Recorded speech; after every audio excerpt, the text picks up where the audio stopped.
relançar aos cidadãos proposições que abalam a legitimidade do pleito eleitoral às vésperas da sua realização, que já foram desmentidas, já haviam sido desmentidas, e sem a exposição de novas bases que as fundamentem. Não é contribuir para o progresso das estruturas da democracia, mas é degradá-la ardilosamente, pela destruição da confiança de que o sistema depende. O que se tem pormenorizado nos autos é a ocorrência de pronunciamento que teve em mira vasto público e em que se repetiram assertivas insubsistentes, voltadas para incutir desassossego quanto à correspondência dos resultados oficiais do pleito com a efetiva vontade popular. Todo o discurso buscou produzir a errada impressão de que o processo de votação é obscuro, insuscetível de confiança, aparelhado para manipulações de resultado e para forjar uma vitória do adversário, do autor do pronunciamento, que seria vítima dessas cavilações. Um discurso dessa ordem não compõe o domínio normativo da liberdade de expressão. O discurso, ao mesmo tempo que ensejava indisposição do eleitorado para com o candidato oponente, que seria o suposto beneficiário dos esquemas espúrios imaginados, despertava apoio à posição do presidente da República como candidato acossado por sinistras engrenagens típicas da espécie de política a que ele seria estranho. A circunstância de essas palavras haverem sido vertidas com solenidade pelo chefe de Estado perante a comunidade dos representantes diplomáticos estrangeiros induzia o cidadão a conferir ainda maior verossimilhança às acusações infundadas, em prejuízo da clareza da verdade. A reunião para propagar notícias falsas e conclusões falaciosas não respondeu, assim, a razões de Estado que justificariam a cerimônia. O intuito foi apenas e nitidamente eleitoreiro.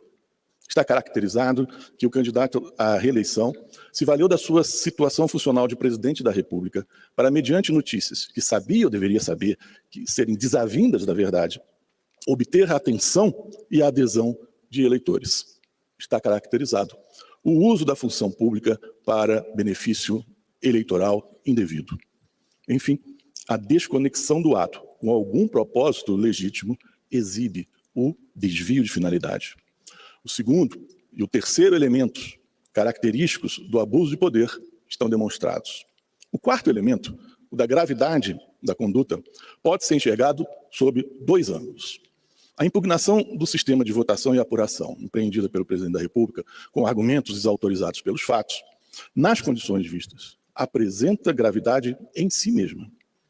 O discurso que reiterava outros tantos é apto para, por si, perturbar a tranquilidade institucional que deve ambientar as eleições no sistema democrático. A desconfiança quanto à fidelidade do resultado apurado à efetiva manifestação de vontade do eleitor é causa de estremecimento do apoio popular à própria existência de eleições. A normalidade e a legitimidade das eleições ficam atingidas. O sistema representativo desacreditado solapa a base da opção fundamental do Constituinte por um Estado democrático de direito. Críticas mais do que temerárias, críticas sabidamente infundadas ao funcionamento do sistema de votação incorporam esse risco, revelando-se assim de ressaltada gravidade. Essa avaliação tem o abono do Supremo Tribunal Federal. Na TPA 39, a gravidade íncita a ataque infundado contra o sistema de votação foi realçada no voto do ministro Gilmar Mendes, quando ele disse: o discurso de ataque sistemático à confiabilidade das urnas eletrônicas não pode ser enquadrado como tolerável em um Estado democrático de direito, no qual se propugna o sufrágio universal pelo voto direto e secreto como direito fundamental qualificado como cláusula pétrea, especialmente por um pretendente a cargo político. Tal conduta, diz o ministro, ostenta gravidade ímpar, pode comprometer o pacto social em torno das eleições. Aceitar como normal ou legítimo esse discurso de legitimação do resultado das urnas, continua o voto, volta-se analisando o retrospecto histórico da nossa República contra a própria Constituição Federal de 1988, a qual juramos proteger. Bom, bastaria essa perspectiva, esse primeiro ângulo de visão, para que a gravidade do evento se desse a conhecer. Esse elemento, contudo, ganha também marcada dimensão, por outro modo de ver, quando se levam em conta acontecimentos posteriores à reunião, circunstâncias que o tribunal entendeu que compõem o âmbito de cognoscibilidade desta AIGE. A propósito, essa decisão da Corte não tem nada de revolucionário do ponto de vista processual. É bem sabido que o juiz pode e deve levar em consideração fatos supervenientes ao ajuizamento da ação que interfiram no julgamento do mérito. Isso é o que comanda o artigo 493 do Código de Processo Civil. Isso é assim, tendo em vista que a sentença deve refletir o estado da lide no momento da entrega da prestação jurisdicional. Por isso o juiz deve levar em conta o chamado fato superveniente.